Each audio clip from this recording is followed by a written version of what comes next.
E se eu te dissesse que os campeões atuais podem vencer os GOATs de suas divisões? Sei que muitos já iriam discordar logo de cara, mas ser o GOAT de uma divisão não é ser invencível, é sobre legado. Acredite, não é clickbait, é análise de luta. Nesse vídeo eu vou pegar 8 confrontos, GOAT versus campeão atual, e te dizer quem vence, com argumento técnico, sem nostalgia e sem hype. Mas antes, precisamos estabelecer quem é o GOAT de cada categoria. No peso mosca, poupa tempo, Demetrius Johnson é o maior com folgas. No peso galo, há debate. Mas eu irei considerar o Merab. Não me entendam errado, Dominick Cruz e Dillashaw são gigantes, mas Merab superou na minha opinião, tendo um cartel melhor que eles e recordes que dificilmente serão quebrados. No peso pena, Volkanovski já superou o Aldo na minha opinião, pelo nível de enfrentamento, mas vamos usar o Aldo na comparação, porque o Volkanovski também é o atual campeão. No peso leve, Islam Makhachev, que detém o recorde de defesas de cinturão e vitórias consecutivas. Já o resto é poupa-tempo, Saint-Pierre, Anderson Silva, John Jones e Stipe Miocic. Sei que vários confrontos aqui vão gerar muito hate e discordância, pode ter certeza, mas fica até o final, porque esse vídeo vai rachar a seção de comentários. Sem enrolação, vamos! Joshua Van, 24 anos, campeão do peso mosca. O cara que conquistou o cinturão no UFC 323 quando Pantoja se lesionou ao cair.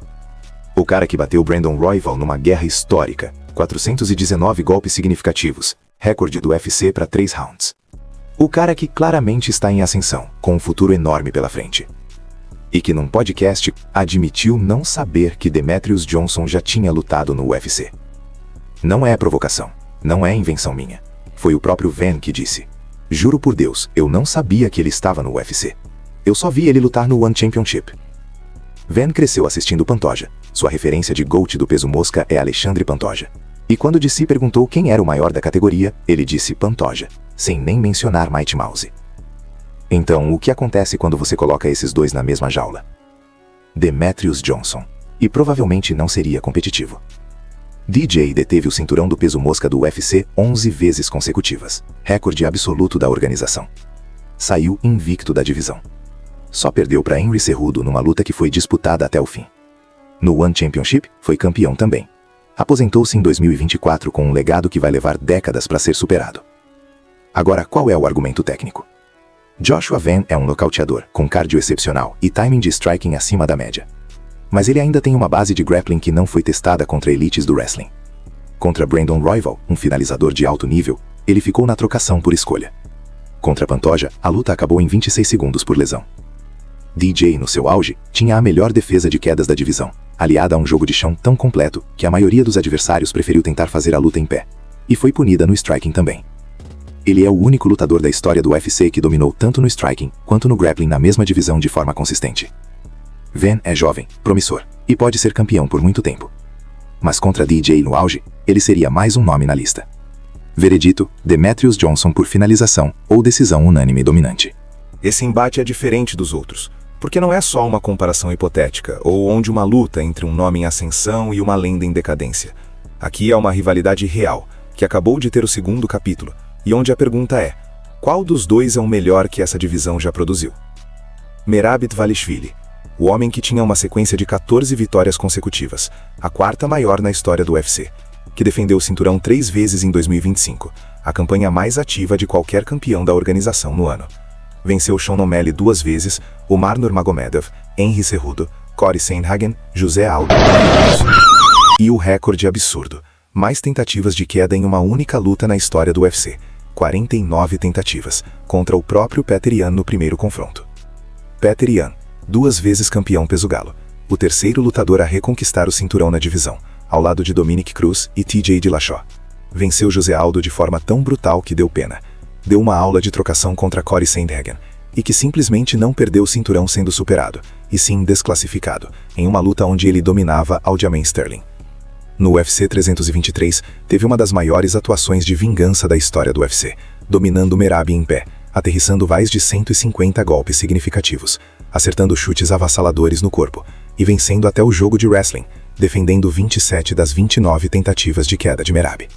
Claro, não podemos esquecer que o georgiano já dominou o russo também, no primeiro embate entre eles em 2023, mas temos que levar mais em conta o último resultado, que foi uma atuação histórica do Yan. Então quem é o melhor que essa divisão já produziu? Aqui eu vou defender Yan, por margem pequena, como o melhor lutador que a divisão já viu. O argumento é este: Petr Yan é tecnicamente superior no striking, provavelmente o melhor boxeador que essa categoria teve. E o diferencial: ele conseguiu acompanhar o ritmo do Merab na última luta. Apesar de ser o Merab o cara com esse apelido, Yan é como uma máquina que precisa analisar todos os padrões do oponente, e que após isso se torna imparável. E depois de 50 minutos com o Merab, acho difícil o georgiano pará-lo. A vitória de Yan no UFC 323 foi real e dominante. Muitos usam o argumento que Merab entrou naquela luta vindo de 3 defesas de título em menos de 12 meses. O desgaste acumulado importa sim, mas não dá para ignorar que eles acabaram de se enfrentar, e houve uma vitória clara. Veredito: Yan venceria em uma revanche por decisão mais uma vez. Ele foi capaz de se reinventar, e não sabemos se o Merab vai ser capaz de fazer a mesma coisa. Esse confronto aqui vai quebrar os comentários. E já aviso, vou tomar um lado que vai incomodar muita gente. José Aldo, 10 anos invicto, primeiro e mais dominante campeão do peso-pena da história. O homem que misturou low kick devastador com timing de contragolpe numa fórmula que ninguém da categoria resolveu por uma década inteira. Vitória sobre Chad Mendes, Urijah Faber, Frankie Edgar, Ricardo Lamas, praticamente todo o nome relevante que o peso-pena teve durante uma geração. Alexander Volkanovski, 5 defesas de cinturão, 3 vitórias sobre Max Holloway, a terceira foi dominância técnica de nível raro. Tentou o ouro nos leves e por muito pouco não fez história contra Makhachev. E o dado que encerra qualquer discussão antes mesmo de ela começar: Volkanovski já venceu José Aldo. Não foi numa análise hipotética, não foi numa discussão de internet, foi dentro do octógono, no UFC 237, em maio de 2019, uma vitória por decisão unânime, onde Volk controlou a distância, neutralizou o low kick de Aldo e usou o clinch para ditar o ritmo da luta. E vale lembrar que Aldo tinha só 32 anos. Então quando alguém fala, mas e no auge? Tudo bem, é um exercício válido. Mas o resultado real existe, e ele fala por si. O argumento técnico a favor de Volk é simples, ele não tem ponto fraco identificável. A movimentação lateral tira o timing do contragolpe de Aldo. A troca de base constante e os reflexos afiados dificultam os chutes baixos. O volume de striking impede que Aldo se estabeleça no ritmo lento que precisa para a emboscada funcionar.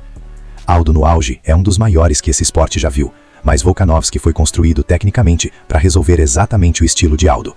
E quando você tem o resultado direto, mesmo que em declínio, como evidência, o ônus da prova é de quem defende o resultado hipotético contrário.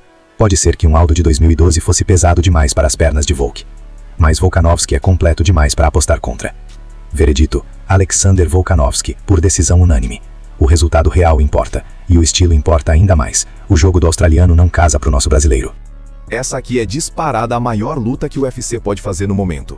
Os 2 maiores lutadores dessa geração.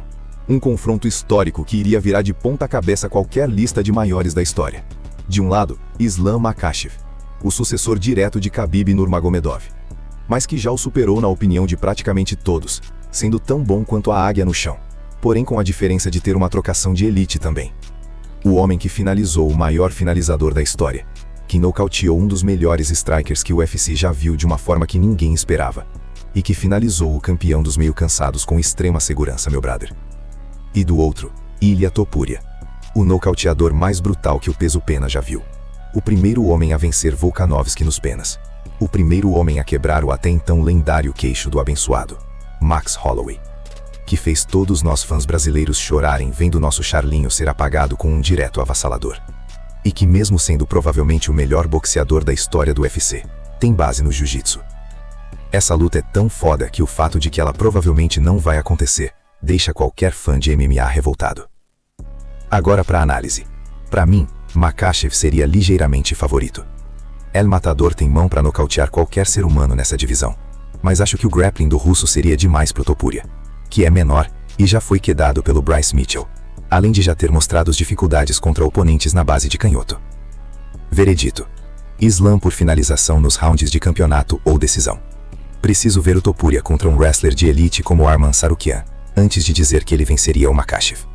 Porém o georgiano naturalizado espanhol é tão sinistro que não ficaria surpreso caso ele separasse o Islam dos sentidos, como fez com as últimas 3 lendas que ele pegou em sequência. Esse confronto é entre 2 dos maiores lutadores que esse esporte já viu. Georges St-Pierre, um cara que com certeza tá em todas os top 5 de maiores da história com toda certeza. E Islam Makhachev, que só por estar nesse vídeo 2 vezes já prova o quão absurdamente bom é. Georges St-Pierre, campeão dos meio-médios por 2 reinados, defendeu o cinturão 9 vezes.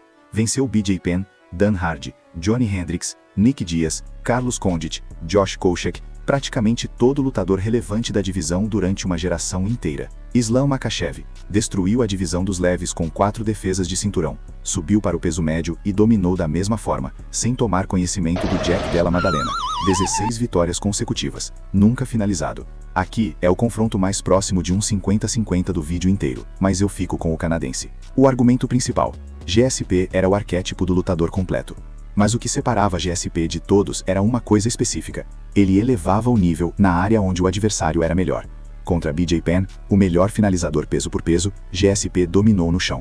Contra Johnny Hendricks, o maior nocauteador da divisão, GSP resistiu e brigou de igual, apesar do resultado controverso e o fato do adversário estar no puro combustível de foguete. Islam tem o mesmo padrão de dominância: wrestling e finalização com striking funcional de suporte. Mas o striking de Islam, que é bom o suficiente para se manter contra grandes strikers como Volkanovski e Poirier, ainda é de controle de distância e cadência. Não é devastador. GSP tem base no karatê e era extremamente explosivo. Nocauteou BJ Penn no segundo round. E seu wrestling era cirúrgico. Entrava, derrubava, controlava a posição e usava ground and pound para achar finalizações. O mesmo padrão de Islam, porém com mais perigo em pé, e um dos melhores jabs da história do esporte. O argumento a favor de Islam: ele é mais moderno. Suas finalizações são mais perigosas, triângulo de mão, kimuras e a sua letal Darcy Choke. Se o jogo for para o chão com Islam em posição de controle, até GSP estaria em perigo, mas a defesa de quedas do GSP era uma praticamente intransponível. Veredito: GSP por decisão unânime após 25 minutos de guerra técnica. Mas essa luta é um verdadeiro 50-50. Essa luta é onde eu provavelmente vou levar mais hate, mas peço que deixem um favoritismo de lado e escutem. Mas já aviso que vai doer em quem cresceu assistindo Aranha, como eu. Anderson Silva, 10 defesas de cinturão, 16 vitórias consecutivas no UFC. Um dos nocautes mais icônicos da história da organização, o frontal sobre Vitor Belfort. O jab fantasma que nocauteou Forrest Griffin. Um nível de striking tão avançado que o MMA ainda está tentando entender o que aconteceu entre 2006 e 2012. Mas aqui está o dado que a nostalgia apaga. Anderson Silva tinha um problema documentado contra wrestlers de elite. Chael Sonnen dominou Anderson por 4 rounds e meio com wrestling básico e agressivo antes de ser submetido já quase inconsciente no quinto. Na revanche, Anderson perdeu os 2 primeiros rounds do mesmo jeito. Demian Maia, que era basicamente um grappler puro, sem o atletismo de Khamzat, arrastou Anderson para uma decisão. Derek Brunson, já contra um Spider mais velho, converteu quedas e levou Anderson a uma decisão onde muitos viram o resultado contrário. O problema de Anderson contra wrestlers não era de coragem ou técnica de striking, era posicional. Quando o wrestler era agressivo o suficiente para empurrar para a grade e exigir resposta, Anderson ficava defensivo no clinch e perdia controle do jogo. Agora, coloque Khamzat Chimaev nessa equação. Khamzat contra Dricus du Plessis, que é um finalizador de elite com wrestling defensivo sólido, aplicou 12 quedas e 21 minutos e 40 segundos de controle de chão em 25 minutos de luta. Du Plessis, em todas as suas lutas anteriores no UFC, tinha sofrido um total de 3 quedas. Khamzat aplicou 4 vezes isso numa única noite. Khamzat Chimaev é provavelmente o wrestler mais avassalador que o MMA já produziu em termos de volume e agressividade. Não é opinião, é a combinação de atletismo físico excepcional com uma filosofia de wrestling que não aceita não como resposta. Ele tenta a queda, você defende. Ele tenta de novo, e de novo, e de novo, até o adversário ceder. Contra Anderson, esse padrão seria fatal. O argumento a favor de Anderson: se ele conseguir manter a luta em pé por tempo suficiente, o nocaute existe. A evasão de quadril, o timing de contragolpe, o jab, todos são armas reais. E Khamzat, ao avançar, se expõe. Mas, se ele conseguir manter a luta em pé, é um C enorme contra um wrestler que não parou de tentar derrubar ninguém em 15 lutas profissionais. Anderson precisaria de timing perfeito para o nocaute antes de Khamzat estabelecer o primeiro clinch. E após o primeiro clinch com Khamzat, a luta muda completamente de natureza. Veredito: Khamzat Chimaev por TKO de ground and pound no segundo ou terceiro round. O wrestling avassalador resolve o problema do striking antes que o nocaute encontre o alvo. Essa luta pode ser considerada especial, porque Carlos Ulberg acabou de se tornar campeão no UFC 327, Miami. Ele nocauteou Jiří Procházka no primeiro round, de joelho lesionado, com um cruzado de esquerda. Talvez o momento mais inesperado da divisão nos últimos anos. E triste também para todo mundo que estava torcendo pelo samurai, como eu. Mas agora contra John Bones Jones, ele seria só mais uma vítima. John Jones, primeiro campeão na história do UFC a defender o cinturão dos meio pesados mais de 7 vezes. campeão em 2 divisões. Provavelmente o QI de luta mais alto da história do MMA. Um arsenal vasto, cotoveladas giratórias, pisões para destruir mobilidade, clinch de Muay Thai, wrestling de nível olímpico, finalizações em pé e no chão, ground and pound calculado. Jones não tem lacuna técnica identificável. Nenhuma. Carlos Ulberg, nocauteador de elite, velocidade de mãos impressionante para um meio pesado, combinações limpas, boa mobilidade lateral. Vitória sobre Jan Blachowicz, Dominic Reyes, ex-desafiante ao título, e agora Prochazka. Mas sem enrolar muito, Jon Jones venceria, simples assim. O argumento é técnico, não emocional. Ulberg é um striker formidável e com um tamanho compatível ao do Jones. Seu estilo de pressão, avançar, criar ângulo, soltar, precisa de espaço e tempo para funcionar. São exatamente os 2 recursos que Jon Jones nunca deixava o adversário ter. Ulberg não tem wrestling defensivo documentado contra elites. Jones seria o melhor wrestler que ele jamais enfrentaria. O único cenário de Ulberg, conectar um lockout limpo nos primeiros 2 minutos, antes de Jones estabelecer o controle de distância. Possível, sim, mas altamente improvável. O que o último sábado provou sobre Ulberg é que ele tem coração e resiliência absurdos, mas coração não resolve deficiência técnica contra o melhor de todos os tempos. Veredito, Jones por finalização no 3º round, triângulo de braço ou mata-leão após ground and pound. Essa é uma luta curiosa porque só consigo ver 2 resultados possíveis. Stipe Miocic é o maior peso pesado da história do UFC. Ninguém discute. 3 defesas de cinturão, recorde da divisão. 6 vitórias em lutas de título, também recorde. Vitória sobre Francis Ngannou, Daniel Cormier 2 vezes, Alistair Overeem, Júnior dos Santos. Um cardio absurdo pro peso pesado, um boxing de elite e um wrestling funcional que nenhum dos adversários conseguiu resolver completamente. Tom Aspinall, o campeão atual, elevado ao cinturão após Jon Jones anunciar a aposentadoria em junho de 2025. Antes disso, já era o lutador mais dominante da história do peso pesado em termos de tempo de luta. Nocauteou Sergey Pavlovich em 1:09, Curtis Blades em 1:0, Marcin Tybura em 1:13. Média de tempo de luta de 2 minutos e 18 segundos, o segundo menor da história do UFC. A única mancha no histórico, um no contest contra Cyril Gane por dedada acidental no olho, o que não é uma derrota, é um acidente. E a lesão contra Blades, uma fatalidade que Aspinall fez questão de corrigir sem deixar dúvidas. Stipe era tecnicamente superior a praticamente todo o peso pesado que ele enfrentou, mas praticamente todo não inclui Tom Aspinall. A diferença entre Aspinall e os oponentes de Stipe não é de qualidade, é de geração e velocidade. Tom é mais rápido, mais móvel, mais tecnicamente refinado no grappling, e tem poder de nocaute com mãos limas. O estilo de Stipe funciona quando ele tem tempo para estabelecer o boxing, usar o jab para controlar distância e entrar no clinch e usar o wrestling nos momentos certos. Ele é um lutador de resposta, precisa do adversário se comprometendo para contra-atacar. Aspinall não dá tempo.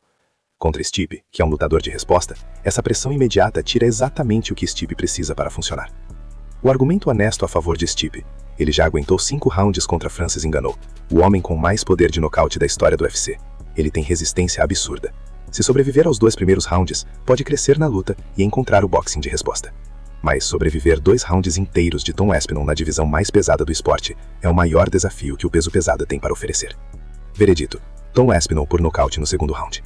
O jab cria espaço para o direto limpo ou para uma queda no timing certo. Mas se Stipe sobreviver à pressão inicial, domina o garoto como fez com Ngannou na primeira luta.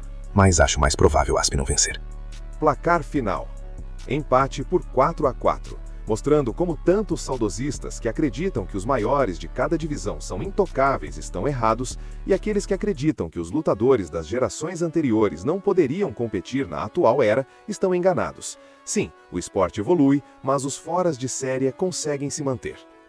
E agora deixo uma pergunta para um próximo vídeo, mas que quero ouvir a opinião de vocês. Poatan conquistando o 3º cinturão supera Jon Jones? Além disso, deixem nos comentários qual desses confrontos você mais discorda. Eu aposto que é Anderson Silva versus Khamzat e José Aldo versus Volka. Me prova o contrário com argumento técnico, não com emoção. E se você chegou até aqui, você é exatamente o tipo de fã que esse canal foi feito para servir. Se inscreve, ativa o sininho para não perder o próximo vídeo, onde a gente vai discutir sobre como estamos em uma era onde vários lutadores estão próximos ou já inseridos na discussão de maiores da história. Até lá!